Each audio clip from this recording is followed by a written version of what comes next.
آج سے ہزاروں سال قبل جزیرہ عرب کے جنوبی علاقوں میں یمن کے گرد و نواح میں ایک شہر آباد تھا جسے سبا کہتے تھے، اور وہاں آباد لوگوں کو قوم سبا کہہ کر پکارا جاتا تھا۔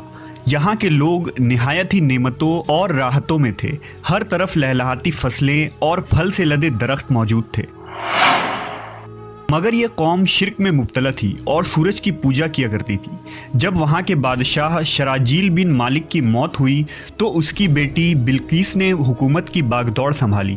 بعض مورخین نے لکھا ہے کہ بلقیس کے والدین میں سے ایک جنات میں سے تھے، مگر اس نظریے کی کوئی واضح دلائل نہیں ملتی۔ ملکہ بلقیس ایک قابل عورت تھی جس نے یمن پر 9 سال نہایت ہی خوبصورتی سے حکومت کی۔ دنیا کے بیشتر علاقوں میں جو تجارت ہوتی تھی وہ سبائیوں کے ہاتھ میں تھی۔ یہی وجہ تھی کہ یہ قوم نہایت ہی دولت مند تھی، مگر یہ وہ زمانہ تھا جب مشرق سے مغرب تک ایک عظیم موحد بادشاہ کی طاقتور حکومت اور جاہ و جلال کا ڈنکا بجتا تھا، جسے تاریخ میں سلیمان ابن داؤد کے نام سے جانا جاتا ہے۔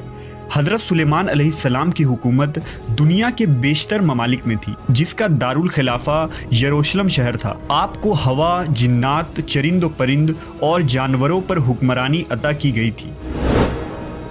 ایک دن کا واقعہ ہے کہ حضرت سلیمان علیہ السلام نے دربار لگایا تو جن و انس، جانور اور پرندے سب کے سب حاضر ہوئے، مگر ان کا چہیتا پرندہ ہدہد غائب تھا۔ آپ نے پوچھا ہدہد کہاں ہے؟ جب وہ نظر نہ آیا تو سلیمان علیہ السلام نے فرمایا اگر وہ اپنی غیر حاضری کی کوئی مناسب وجہ پیش نہ کر سکا تو اسے ذبح کر دیا جائے گا۔ ابھی یہ گفتگو ہو رہی تھی کہ ہدہد حاضر ہو گیا۔ پوچھا گیا تم کہاں تھے؟ ہدہد نے بڑے احترام سے جواب دیا، اے اللہ کے پیغمبر، میں اڑتے اڑتے ایک ایسے ملک پہنچ گیا جہاں لوگ شرک میں مبتلا دیکھے۔ وہ آگ اور سورج کی پوجا کرتے ہیں۔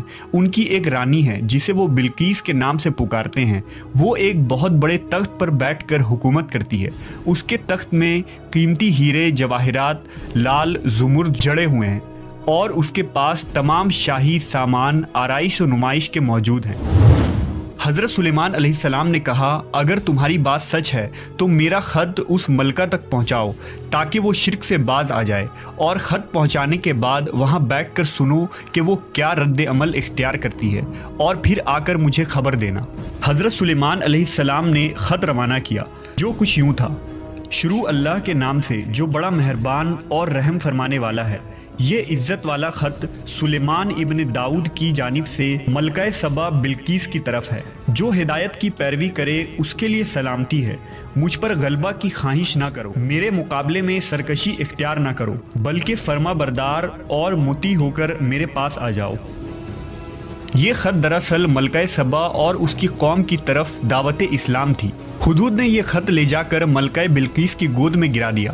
ملکہ کے دربار میں اس وقت 300 کے قریب سردار بیٹھے تھے۔ انہوں نے جب یہ خط پڑھا تو طیش میں آ گئے اور کہا کہ یہ ہماری توہین ہے، ہمیں اس کا سخت جواب دینا چاہیے۔ مگر ملکہ بہت سمجھدار تھی، اس نے انہیں سمجھایا کہ خط سے پتہ چل رہا ہے کہ یہ کوئی عام شخص نہیں، خدا کا کوئی پیغمبر ہے، لہٰذا ہمیں حکمت سے کام لینا چاہیے۔ اس نے کہا کہ میں حضرت سلیمان علیہ السلام کی طرف ایک تحفہ بھیجتی ہوں، اگر انہوں نے قبول کر لیا تو وہ بادشاہ ہے، میں اس سے جنگ کروں گی، لیکن اگر انہوں نے تحفہ قبول نہ کیا تو میں اس کی پیروی کروں گی کیونکہ وہ نبی ہے۔ ہدہد یہ ساری گفتگو سن رہا تھا۔ اس نے آ کر حضرت سلیمان علیہ السلام کو ساری بات بتا دی۔ حضرت سلیمان علیہ السلام نے جنات کو حکم دیا کہ شہر میں داخل ہونے والے راستے پر سونے چاندی کی اینٹوں کا فرش بچھا دیا جائے۔ راستے کے دونوں جانب سونے کی عجیب الخلقت جانور کھڑے کر دیے جائیں۔ وزراء اور عمال سلطنت کی تمام کرسیوں کو سونے کا کر دیا جائے۔ دربار کو ہیرے جواہرات سے مزین کیا جائے۔ ادھر بلقیس نے حضرت سلیمان علیہ السلام کے لیے تحائف روانہ کیے، جن میں سونے کی اینٹیں، جواہرات، غلام، کنیزیں اور ملکہ کا ایک خط بھی تھا۔